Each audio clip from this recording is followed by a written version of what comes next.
Today I want to explore something that stretches the imagination and has fascinated humanity for millennia: reincarnation. Whether you believe it or not, this concept raises profound questions about life, death, and the very nature of our existence.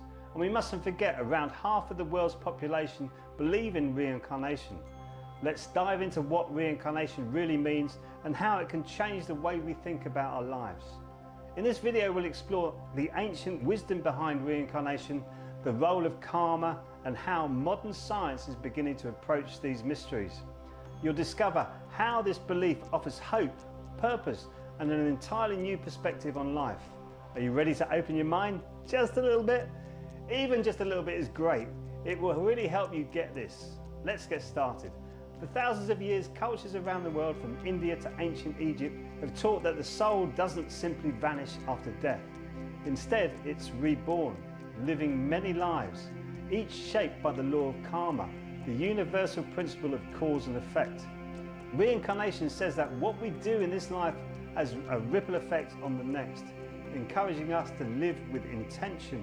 But how does this really work, and what does science say about it? Okay, let's explore what is karma. Karma is not just a spiritual concept, it's a dynamic force that shapes our reality. Every thought, word and action creates an impression in the mind, which influences future experiences. But karma isn't fate, far from it. We have free will. Think of karma as a feedback loop of the universe. What you put in is what you get out. Positive actions lead to positive outcomes, and negative actions, well, you get the idea, right? And there are aspects to karma that take a little bit more energy to get your head around.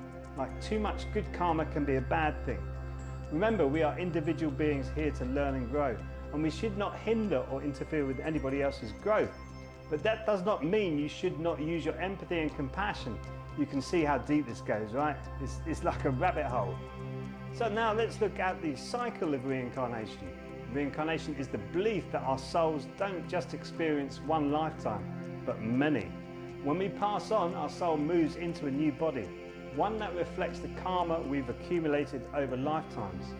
This journey continues until we reach moksha, or liberation, freeing us from the cycle of birth and death.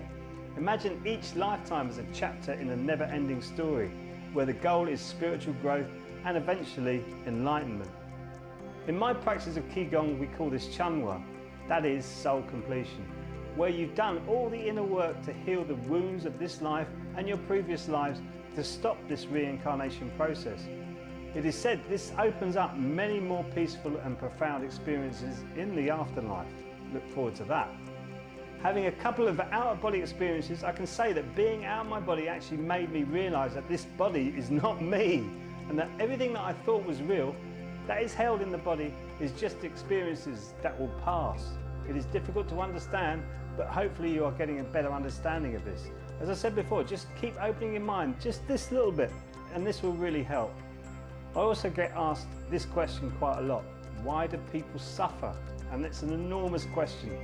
Now you might wonder if karma exists. Why do good people suffer? That's a tough one. But here's the thing. Karma doesn't only relate to actions from this life. Suffering may stem from unresolved actions in past lives. Likewise, those who seem to live without consequences may be benefiting from past good deeds. It's a deeper journey than just what we see on the surface. Many of my clients who have been through the dream method get a clearer understanding of their past life experiences. I do not actually do anything to encourage this, but when we learn to clear the body of all these negative influences in our body, either coming from our mother or father's DNA, or our energy or spirit that enters the body at birth, our self-realization process becomes so much clearer. It's deep, it's profound, it's difficult to explain. You have to go through it yourself. Also, people find this hard to get their heads around, which is, can we come back as animals? According to Hindu teachings, yes. Depending on the karma one has, a soul could be reborn as a human, an animal, or even a divine being. Each life is an opportunity to learn and evolve. The quality of our karma determines the form our soul takes next. And the Egyptians even revered cats and thought of them as a higher form of consciousness. Having 2 cats recently, I would say they are very special creatures indeed, and there is something to the Egyptians' beliefs in cats. Okay, what is the goal of reincarnation? So what's the end game? It's moksha, liberation from the endless cycle. Through spiritual practices, ethical living and self-realization, we evolve towards our true defined nature. Reincarnation is not about punishment, it's about progress and eventual reunion with the divine source. So what is this modern science and reincarnation? What's that got to do with each other? Here where it gets even more exciting. While science has traditionally been skeptical, modern research into past life memories, especially in young children, is beginning to turn heads. Researchers like Dr. Ian Stevenson have documented cases where children recall past lives with striking accuracy, often verified through historical records. It's not conclusive proof, but it's fascinating, isn't it? Also, the actor Brian Blessed asked the Dalai Lama about the death of his brother, and the Dalai Lama said, "You will meet the reincarnation of your brother soon." And Brian Blessed did. Look into that fascinating story, it's absolutely mind-blowing. What do you think? Could reincarnation offer answers to life's deepest mysteries?